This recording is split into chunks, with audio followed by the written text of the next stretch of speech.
que ustedes han creído en la misericordia del Señor. Porque yo creo que sin la misericordia del Señor, bueno, está escrito en la palabra, que si no hubiese sido por la misericordia del Señor, ya hubiésemos sido hace tiempo consumidos. Si bien el tema de esta semana ha sido en Mateo 5, verso 7, donde dice: bienaventurados los misericordiosos, porque ellos alcanzarán misericordia. Aquí hay dos partes. Están los misericordiosos, o sea, nosotros los que queremos hacer misericordia, pero también el galardón, que es Dios haciendo misericordia con nosotros. Pero aunque en el orden que vaya, bienaventurados primero los misericordiosos, y después dice, porque ellos alcanzarán misericordia, aunque vaya en ese orden, el primero que tuvo misericordia de nosotros fue Dios. Dice que nosotros le amamos a Él porque Él nos amó primero. Dice que Él nos amó a nosotros antes incluso de la fundación del mundo. Y usted puede decir, ¿cómo que ni siquiera se había sido creada la tierra y Él ya nos amaba? Esto está implícito en Jesús, porque dice que Él había diseñado el reino de los cielos para que en Jesús todas las naciones vinieran y pudieran tener paz con Dios. Entonces, yo pudiera venir esta mañana y comenzar a hablar acerca de aquel samaritano que tuvo misericordia de aquel hombre que lo habían dejado medio muerto, tirado en la calle, y comenzar a decir: no sean como aquellos sacerdotes hipócritas que pasaron de largo, vieron a aquel muchacho tirado y lo que hicieron fue pasar de largo. Tampoco sean como el levita, que viendo a aquel hombre que estaba tirado también pasó de largo. Pregunta a Jesús, aquel hombre que quería justificarse en su propia conciencia, y le decía: ¿quién crees tú que salió justificado? ¿Quién crees tú que se movió a misericordia? ¿El sacerdote, el levita o aquel samaritano despeinado? ¿Quién creen ustedes que se movió a misericordia? Y todo esto viene a raíz de una pregunta que dice en Mateo, ya lo vamos a buscar, si no me equivoco es en Mateo 9, donde dice, bueno, lo vamos a buscar, donde dice que había un hombre que era intérprete de la ley. ¿Ustedes qué creen que las escrituras se refieren cuando dice que era intérprete de la ley? Intérprete no es venir y solo leer las escrituras y ya está, como muchos de nosotros hacemos. Intérprete era, no, que a ellos venían y pedían sabiduría para saber qué era lo que decían las escrituras. Era un maestro de Israel. Y dice que este intérprete de la ley llegó ante Jesús y le dice: Señor, ¿qué he de hacer para obtener la vida eterna? Y el Señor le pregunta: ¿qué es lo que está escrito? ¿Qué lees? Y él, bien entendido, no le voy a decir sabio, sino en conocimiento, le respondió: sí, Señor, yo sé que en las escrituras dice: amarás al Señor tu Dios con toda tu alma, con toda tu mente, con todas tus fuerzas y con todo tu corazón, y a tu prójimo como a ti mismo. Y Jesús le dice: bien dices, estás en lo correcto. Pero después de eso, dice que el mismo hombre que le preguntó esto, le dice, y dice ahí, para aprender. O sea, para intentar que Jesús cayera en una trampa. Y le pregunta: Señor, y entonces de este prójimo del que hablan las escrituras, ¿quién es? ¿A quién se refiere? A ese prójimo. Entonces comienza Jesús y sabiamente, como siempre, le dice: había una vez un hombre que venía caminando, valga la redundancia, por el camino, y de repente vinieron sobre él unos ladrones. Le atacaron, le robaron todo lo que llevaban y encima lo golpearon y lo dejaron tirado en suelo, casi muerto. A los pocos minutos iba pasando el pastor y lo vio de largo. Quizás el pastor iba, como decía el viernes, quizás el pastor iba tarde a la congregación.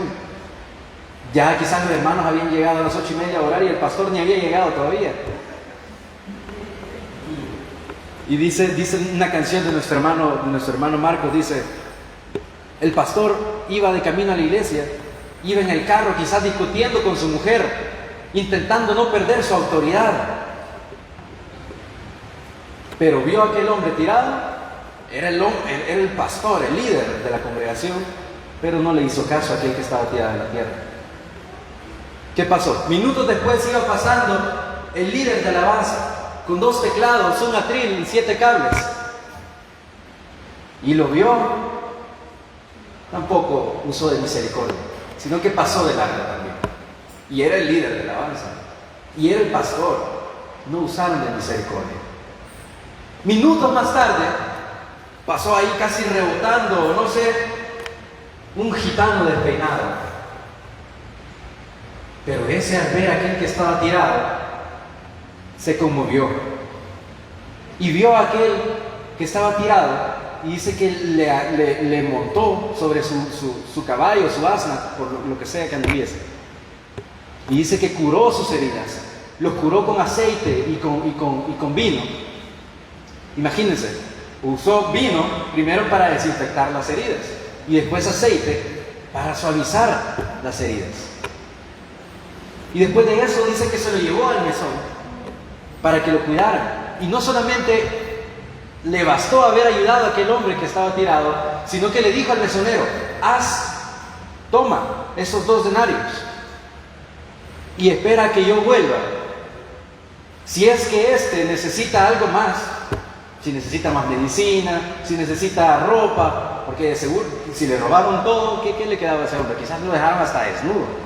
Es tipo que ahora quizás ya no, pero antes era un poco común que quizás uno iba con zapatos bonitos y de la nada aparecía alguien ahí: hey, me gustan tus zapatos, hey, qué chiva tu camisa. Pero no es porque qué chiva tu camisa, quítátela. A este le robaron todo lo que tenía y lo dejaron, encima casi le robaban la vida.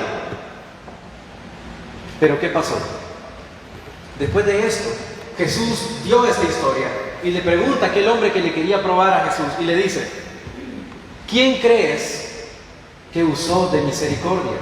¿Quién crees que de todos estos, de aquellos 2 que eran súper santos, de aquellos 2 que eran en apariencia santos, o aquel que ni siquiera ustedes los judíos lo tratan? ¿Por qué creen que puso Jesús de ejemplo a un samaritano? ¿Se acuerdan de la mujer samaritana? Todos aquí se acuerdan de eso, ¿verdad? De esa historia, la cual estaba recogiendo agua con su cántaro. En una parte de esa historia dice, casi entre paréntesis, que judíos y samaritanos no se llevaban entre sí.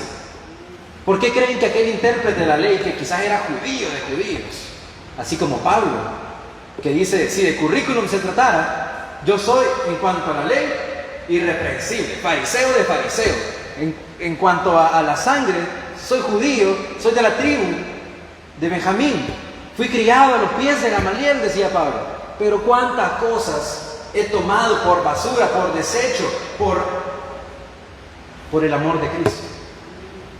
Cuántas cosas a mí no me sirven haberme graduado de ingeniería, no me sirve ser doctor, no me sirve ser licenciado, si no voy a amar al Señor. No me sirve tener riquezas, no me sirve tener salud, lo voy a decir de esa manera, si no amo al Señor. Dice que si yo no tengo amor, vengo a ser como címbalo que retiñe, o sea, algo que no sirve para nada si no tengo amor. Pero ¿qué pasa? Dice que Jesús le preguntó: ¿quién de estos usó de misericordia? ¿Quién de estos tuvo compasión por su prójimo? Obviamente le dice: aquel que usó de misericordia, aquel, el samaritano, le responde el intérprete de la ley. Y le dice: bueno, bien has respondido, bien sabes quién es tu prójimo. ¿Por qué me haces la pregunta? Casi que le dice Jesús. Ahora ve y haz tú lo mismo. Ahora nosotros de aquí no venimos como los grandes intérpretes de la ley, no venimos ni como el sacerdote, ni como el levita, quizás venimos como el samaritano, intentando hacer misericordia. O quizás venimos como aquel intérprete de la ley queriendo probar a Jesús, queriéndole decir: Señor, pero si tú eres Dios, ¿por qué pasan estas cosas? ¿O por qué deja que esto suceda? Pero viene Jesús y dice: en lo que te he dicho, saca la moraleja. ¿Quién es el que tuvo misericordia? ¿Quién es el prójimo de aquel que estaba tirado? El samaritano, de aquel que no creían o no esperaban nada. Entonces le dice Jesús: ve y haz tú lo mismo. Entonces, yo puedo alargarme en este tema diciendo: hermanos, seamos misericordiosos, hermanos, seamos amorosos, andemos como Jesús anduvo en la tierra. Pero aparte de seguir ahondando en ese tema, en cuanto a nosotros, ¿por qué no ahondamos mejor en la misericordia de Dios? Si bien nosotros tenemos que ser la representación o el reflejo de Jesús hacia todos aquellos que son nuestros prójimos, ¿por qué no nos vamos mejor a la raíz? ¿No nos vamos mejor de donde brota la vida, de donde brota el amor? Hace poco alguien decía este versículo, que creo que fue Ariela, que decía: el que no ama no es nacido de Dios, porque Dios es amor. ¿Cómo puedes tú decir yo amo a Dios, pero no amas a tu prójimo? Hipócrita, le dice. A Dios que no lo ves, dices que lo amas, pero a tu prójimo que lo tenés a la par sentado, no lo amas. Y cualquiera puede decir: Señor, pero yo no soy homicida, Señor, pero yo no soy como aquellos que están pagando ya condena, que mataron a no sé cuántos.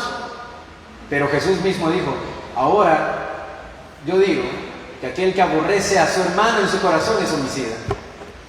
No basta con tener un arma y disparar, sino con aborrecer a nuestro hermano en el corazón ya somos homicidas. Por lo tanto, ¿quién recibe más castigo o condena? ¿El que sí mató a una persona o aquel que dice: no, aquel me cae mal? Es lo mismo. Entonces, cuando dice Jesús: aprended de mí, que soy manso y humilde de corazón, cuando Él dice eso, Él está enseñándoles que de Dios proviene lo que es lo bueno. Dice que la dádiva de Dios es la vida eterna. Y dice que,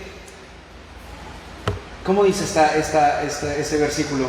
Donde dice que del Padre de las luces, que toda buena dádiva y todo don perfecto desciende de lo alto del Padre de las luces, en el cual no hay mudanzas ni sombra de variación. ¿Qué quiere decir eso? En Él no hay mudanzas. ¿Qué se refiere con mudanzas? Él no cambia, Él es inmutable, o sea, no cambia. A través de las generaciones, por el siglo y el siglo, Él sigue siendo Dios. Y no hay sombra de variación.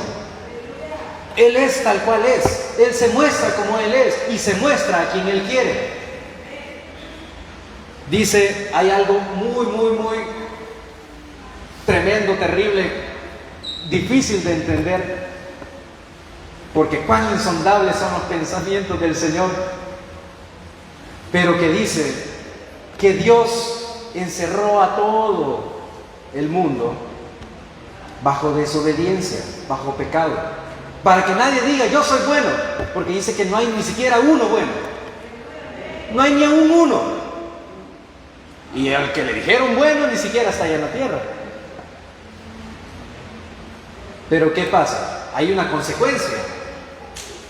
Dice que Él encerró a todo el mundo, a toda la creación, bajo desobediencia, porque Él tenía en sus planes tener misericordia de todos. O sea, cualquiera que diga, ¿por qué Dios permite esto? Dice que el necio dice en su corazón, no hay Dios. Deja al necio también en su necedad.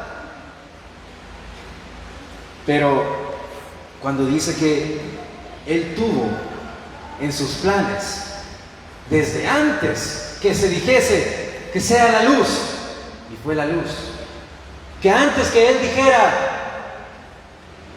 que se separen las aguas y que haya aguas, reunión de aguas, y que haya suelo, que haya tierra, que antes que se dijese que existan las lumbreras, el sol, la luna y las estrellas que tú formaste,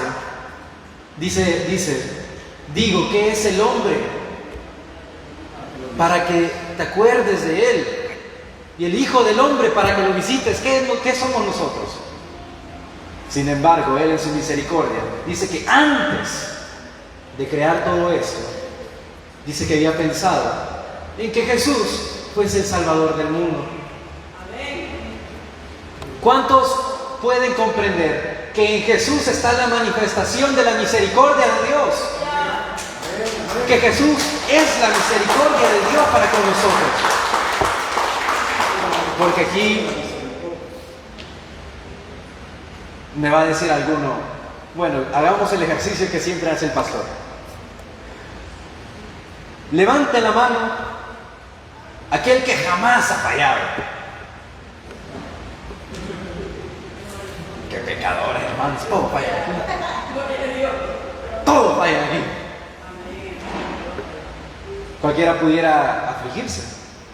Uy, a todos estos fallan, todos los días fallan, y no una vez, hasta 70 veces 7 quizá fallan al día. Entonces yo les digo, levanten la mano los que fallan, y dice el pastor, yo las dos manos y quizás hasta los pies, dice. Entonces, aquí se comprueba en que ustedes estén sentados aquí, todavía con vida, todavía con salud. Y hablamos de salud en términos de salvación, porque cuando habla de salud, también se refiere a la salud natural. Pero ¿de qué me sirve estar sano en el cuerpo si mi alma la voy a perder? Cuando habla de salud en las Escrituras, también habla de su salvación, de que nuestro espíritu vaya de regreso a Dios, a Dios quien lo dio, quien lo formó. Entonces, cuando dice que el Señor quiso tener de todos nosotros misericordia, y que Él había pensado desde mucho tiempo antes en que el hombre en el que Él iba a formar, porque dice que al sexto día, o sea, hace exactamente 5.783 años, ahí está, ahí lo pueden ver, la fiesta de las trompetas. No dejen de pensar en eso, que hace 5.783 años la tierra fue formada, y hace 5.783 años menos 6 días, el hombre era formado. Y no sé cuánto tiempo después, porque ahí no lo dice, el hombre ya estaba pecando. Quizás al día siguiente era, o no sé. No sé cuánto tiempo duró el hombre sin pecar, que ya estaba el hombre haciéndole caso a su mujer. Y aquí no estoy haciendo la diferencia entre hombre y mujer, pero dice que el hombre le hizo caso a su mujer, y fue la mujer la que fue engañada por la serpiente. Pero, ¿qué pasa? Dice que les llamó a ambos Adán, que fue Adán el que le puso a Eva, pero que el Señor los veía como unos solos. Entonces no fue solamente la mujer que pecó, sino también Adán. Fueron ambos. Por tanto, fueron destituidos de la gloria de Dios en el Edén y fueron echados. Y dice que desde entonces en el Edén se revolvía una espada para que nadie pudiese entrar otra vez al paraíso. Y esa espada nosotros sabemos que es la palabra de Dios. Nosotros sabemos que es todo lo que proviene de Dios, todo lo que sale de su boca.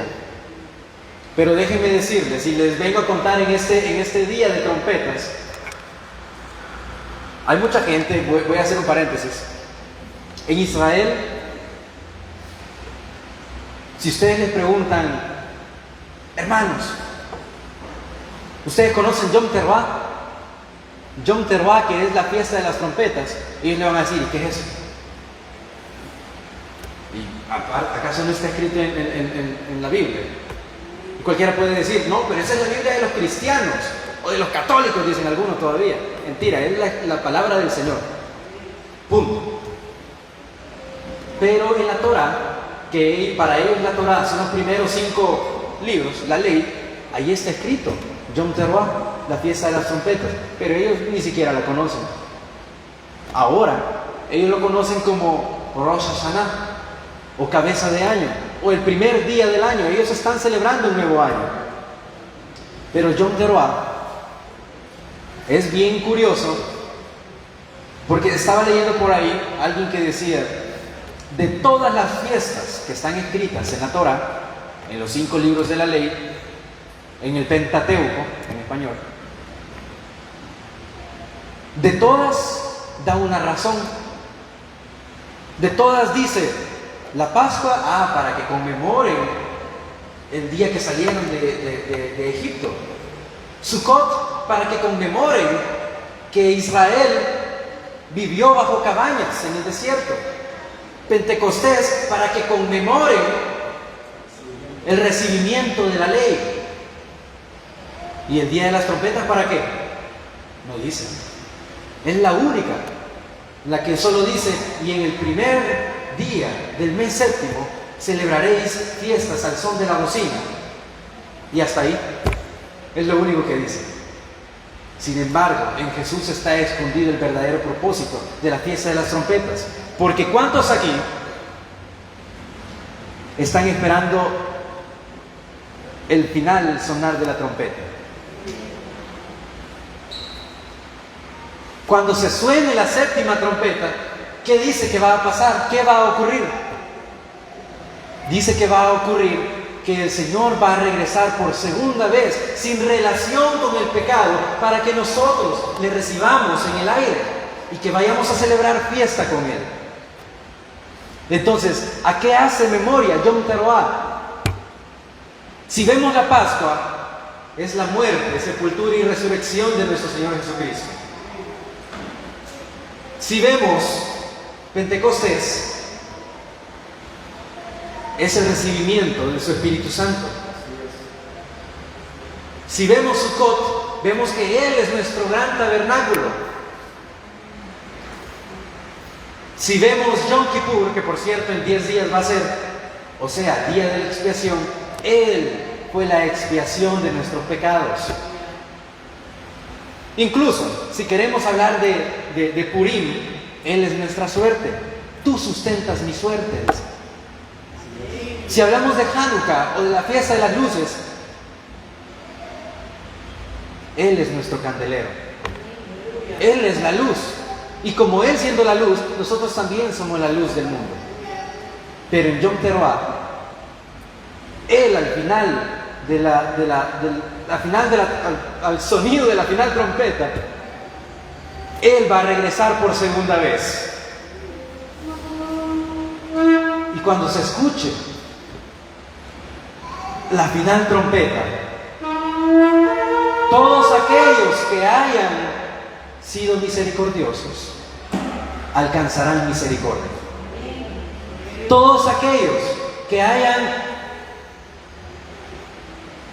Voy a recordar una palabra donde dice,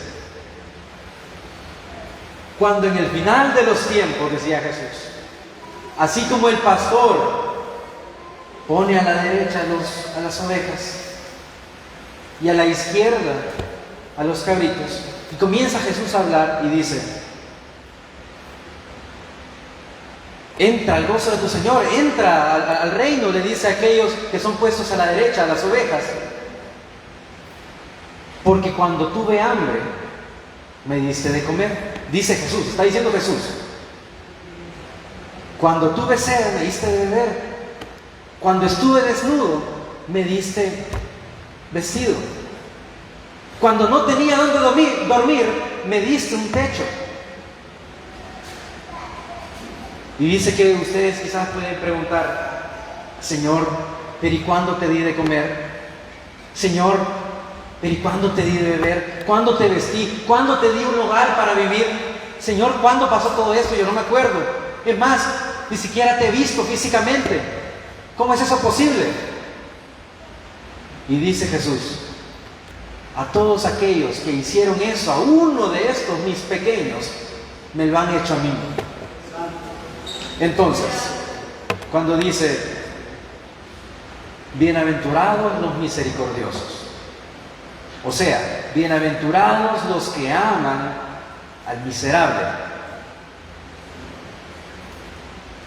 No sé si ustedes han visto en Facebook, se ha hecho bastante viral también la historia de que al principio, un domingo por la mañana,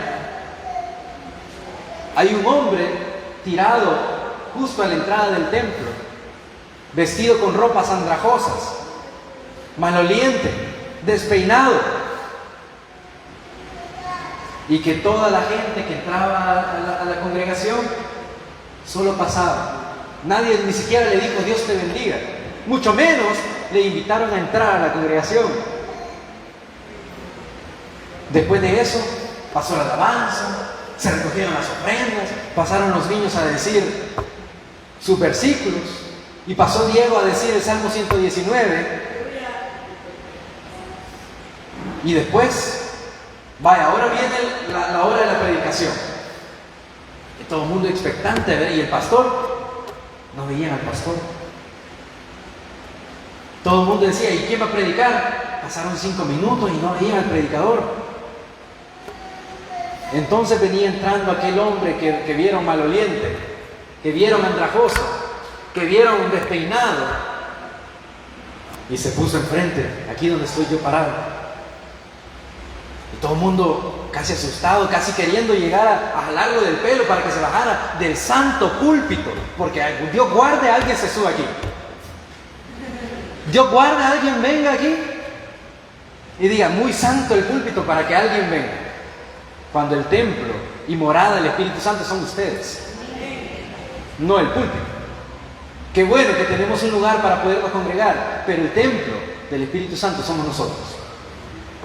Entonces, se para aquel indigente, entre comillas, y se comienza a quitar una peluca, se quita la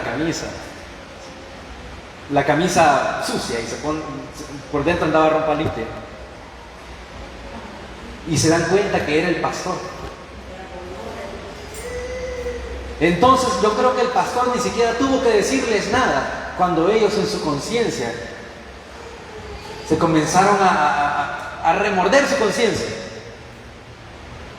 Y él les dice, ¿por qué no tuvieron misericordia de aquel hombre que estaba tirado? Que no saben que a ese, así como a todos ustedes, Dios también lo puede usar.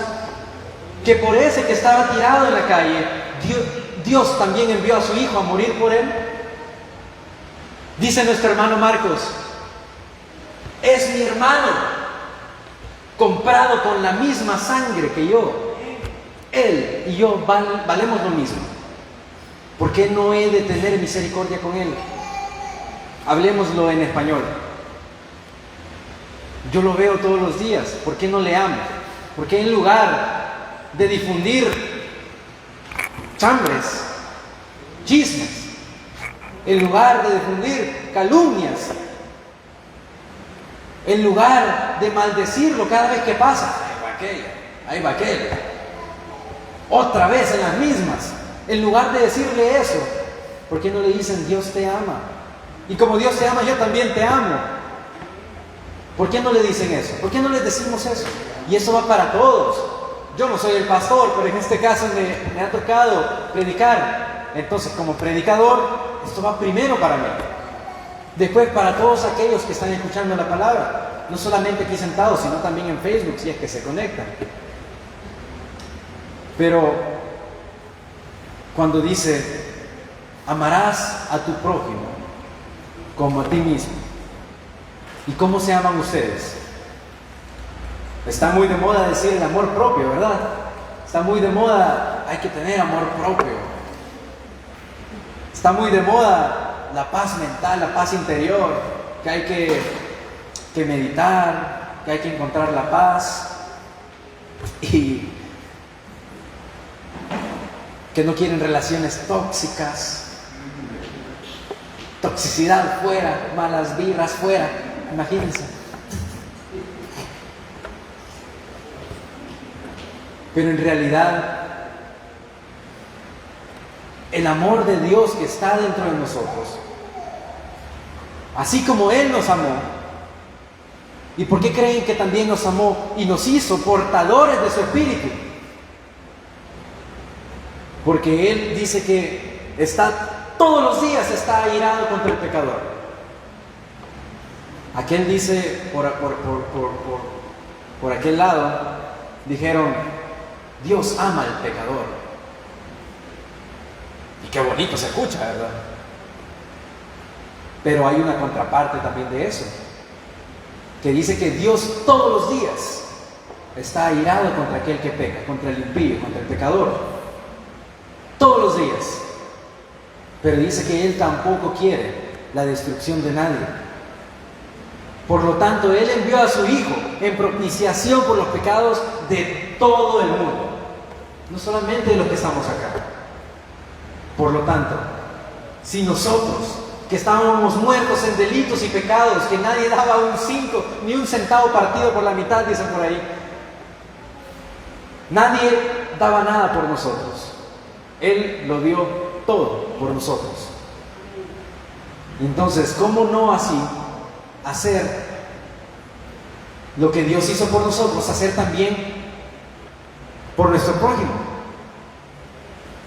En las Escrituras dice, no hay mayor amor que este, que alguien dé su vida por su amigo. Jesús a eso vino, y eso está más que claro, a dar su vida por todos nosotros. Pero ahí no solamente está hablando de Jesús. No hay mayor amor que este, que ustedes amen tanto a su prójimo que estén dispuestos incluso a dar su propia vida. Si yo le pregunto aquí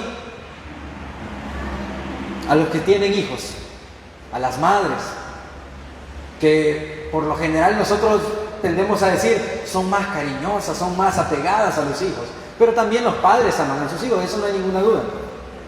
Pero si yo le pregunto a alguno de ustedes que tiene un hijo y yo le digo, solo hay dos opciones. Tu hijo muere irremisiblemente en este momento. Solo hay una condición para que él no muera: que tú mueras en lugar de él. ¿Qué harían ustedes? Que se muera mi hijo. No, ¿verdad?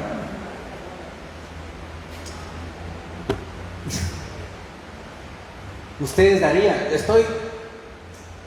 Bueno, no puedo meter las manos al fuego por nadie, pero estoy casi seguro que ustedes harían eso.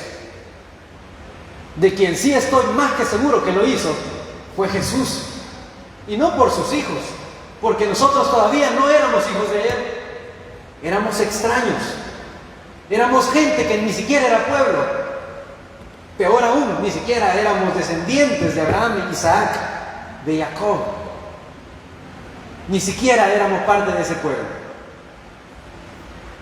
Peor aún, no solamente no éramos pueblo, sino que también estábamos en contra de todo lo que era Dios. Y aún así dice que Dios amó tanto al mundo que dio a su Hijo unigénito para que todo aquel que en Él cree no se pierda, mas tenga vida eterna. Y esta es la dádiva del Señor, que tengáis vida eterna, dicen las Escrituras. Y esta es la dádiva de Dios. Mas la paga del pecado, ¿qué dice? Es muerte. Pero esta es la dádiva de Dios. ¿En qué hay que hacer más énfasis? Obviamente en la dádiva de Dios, que es la vida eterna. Pero eso no quiere decir que si pecamos no vamos a morir. Dios nos puede amar, pero ahí ya depende de nosotros si queremos usar de misericordia. ¿Y cómo vamos a usar de misericordia? Cuando dice que amarás a tu prójimo como a ti mismo. Si nosotros nos estamos amando, en sentido figurado y en sentido incluso hasta literal, estamos haciendo misericordia para con nosotros, porque nos queremos, no queremos nuestra propia destrucción. Y si amamos a nuestro hermano y hacemos bien para con él, estamos haciendo misericordia. ¿Haciendo qué? Dice en Santiago que aquel que hace volver a alguien del error, que lo hace volver a la verdad, ha salvado un alma, ha ganado una vida, ha salvado una vida. Quiero que me levanten la mano aquí y lo voy a decir sin ánimos de ofender a nadie. Que levanten la mano aquí aquel que, aunque sea una persona, pero a través de su vida ha venido a la iglesia y ha recibido en su alma al Señor como su Salvador. ¿Quién alguna vez le ha hablado del Evangelio a alguien y esta persona quizás se pone a llorar, se acuerda quizás de todo lo que hizo? Pero ¿cuántos aquí ni siquiera le hemos hablado a alguien? Y si le hemos hablado, ni siquiera le convencimos. Así como Pablo dice que a él lo llevaron, le estaban haciendo juicio, y que comenzó a hablar acerca de Jesús. Y ya al final de todo eso le dice, no sé si el emperador, el rey, no recuerdo quién era, pero le dice: por poco me persuades. Estuviste así de que yo me hiciera cristiano. ¿Con qué denuedo habló el apóstol Pablo? De que aquel hombre que estaba tan arraigado a las costumbres paganas estaba a punto de dejar eso y de volverse a Dios. ¿Cuántos aquí, cuando alguien nos tilda de el aleluya, dicen por ahí despectivamente, entonces como nos ofende, y quizás algunos se ofende, ya no va donde esta persona, lo tilda de malo, lo tilda de impío, de pecador, y no le habla de la palabra del Señor? Eso no es usar de misericordia. ¿Qué dijo Jesús? Si alguien te golpea la mejilla, ¿qué hay que hacer? Poner la otra. Qué difícil es que alguien que nos maldiga, nosotros no proferir palabra contra él. Dice que tenemos que bendecir a todos aquellos que nos maldicen. Y si ellos siguen en su arrogancia maldiciendo, es cosa de ellos. Pero si nosotros le bendecimos, estamos siendo misericordiosos. Y ese es el requisito para alcanzar misericordia. Cuando dice que aquel que confiesa su pecado, voy a decir el versículo así y ustedes me dicen si está bien o no. El que confiesa su pecado alcanzará misericordia. Amén. ¿Así dicen las Escrituras? Así dicen. Aquel que le quite a las palabras de este libro, pues también se le va a ser quitado el nombre del libro de la vida. Entonces yo no le quiero quitar a la palabra. Y dice: el que confiesa su pecado y se aparta del pecado, este alcanzará misericordia. ¿Cómo dice? Misericordia. Entonces, ¿quiénes quieren alcanzar misericordia en esta mañana? ¿Qué hay que hacer? Dejar de pecar. En salvadoreño, no regar. Todos los días. Dice que nosotros nos tenemos que presentar diariamente como sacrificio continuo, el sacrificio diario ante Dios, todos los días. Entonces, cuando dice bienaventurados los misericordiosos, o sea, bienaventurados los que hacen así como Jesús hizo, que amó al miserable, aquel que nadie daba un 5, no solamente eso, aquel que se amó a sí mismo, que también está haciendo misericordia con eso, ellos van a alcanzar misericordia. Pero ahora, por sobre todas las cosas, aquel que ama a Dios con toda su mente, con toda su fuerza, con todo su corazón, con toda su alma, está guardando la ley. Si bien ya no estamos bajo la ley, estamos bajo la gracia,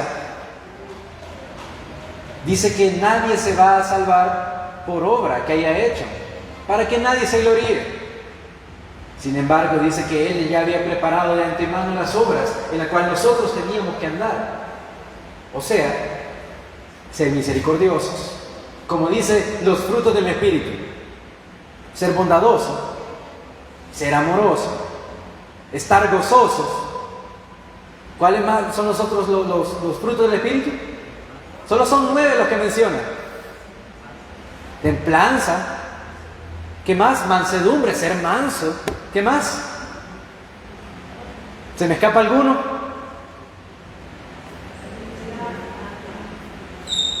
Paz. Tener paz para con nuestros hermanos. Esto es el fruto del Espíritu en nuestras vidas, en lo que tenemos que abundar. Cuando dice Juan: hermano, yo quiero que seas prosperado y que tengas salud, que seas prosperado y que tengas salud, así también como prospera tu alma. Cuando dice de eso, no solamente es que necesitamos, Dios sabe de lo que tenemos necesidad, tanto salud del cuerpo, pero también salud de nuestra alma, que seamos salvos. Entonces, aquellos que hacen misericordia van a recibir misericordia. Y la misericordia de Dios no solamente se manifiesta en cuanto a la salvación, misericordia también es que le dice aquel ciego: ¿quieres ser sano? ¿Y qué le respondió el ciego? Señor, yo voy a ser el ciego. Señor, es que no hay nadie que me lleve al estanque. Jesús no le estaba preguntando eso. Señor, es que no hay nadie que me lleve al médico. Jesús no le estaba preguntando eso. Le estaba preguntando: ¿quieres ser sano? O sea, Jesús le estaba diciendo: ¿quieres que te haga misericordia? Y aquel le dice: Señor, pero es que no hay nadie que me lleve a aquel lugar que quizás tú me hagas misericordia. Totalmente diferente a la pregunta de Jesús. Pero bueno, le dice Jesús. Viene Jesús e hizo algo que para muchos quizás puede ser antihigiénico. Lo voy a decir de esa manera. Dice que Él escupió en tierra. Qué extraño, ¿verdad? Dice que escupió en tierra y la hizo de químico. Y comenzó a hacer una mezcla con la tierra y la saliva. Hizo lodo, pues, con saliva. Pero esa saliva provenía de la boca que dio aliento de vida al hombre. Así que cuidado también con menospreciar eso. La cosa es que vino Jesús, tomó ese ungüento, tomó ese lodo y lo untó sobre los ojos de aquel ciego. Y le dice: entonces ahora ve al estanque. Ve allá. ¿A qué? A lavar. Y yo no sé dónde es que estaba este ciego, pero comienza, él quizás yendo, palpando, quizás nadie estaba a la par de él para ayudarle.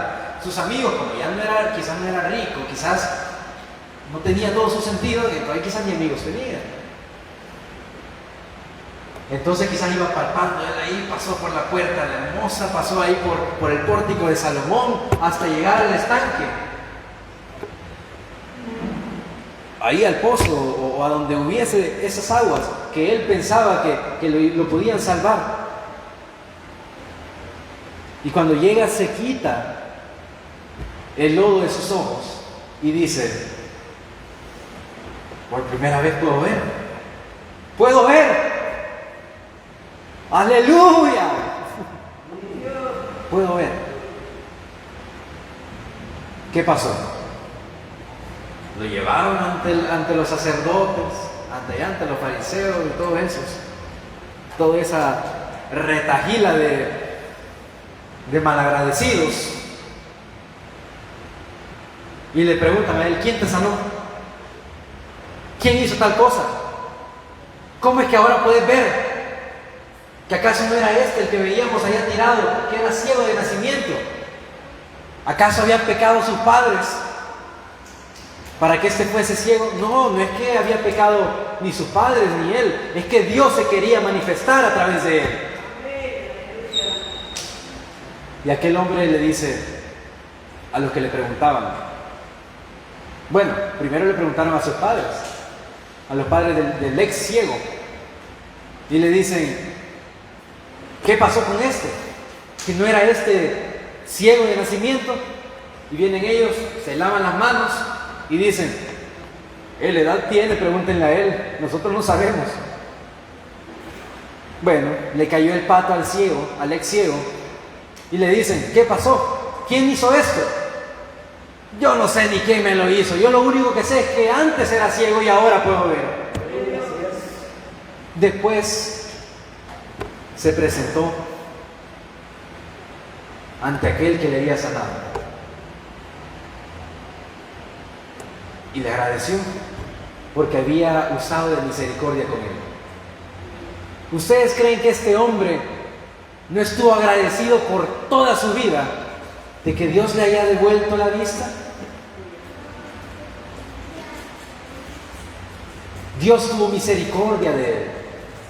Algunas cosas nos pasan. Dios me ha abandonado. Dios ha abandonado al mundo y por eso hay tanta hambre, hay tantos niños muriendo de hambre. Eso dicen muchos. Sin embargo, nosotros tampoco podemos catalogar la maldad de los hombres como la maldad de Dios. Como que Dios está permitiendo que algo pase porque Él es malo, cuando en sí son los hombres los que se han alejado de Dios y por eso ocurren estas cosas. Pero ¿qué pasa? Dice que Jesús amó tanto a este ciego que le devolvió la vista. Pero él no era ciego porque hubiese pecado. Él era ciego para que Dios en su gloria se manifestara. Pero yo me voy a quedar con esto, porque si no, no vamos a seguir y a hacer vigilia. Y eso que todavía no son ni las 12. Y podemos seguir hablando de la misericordia.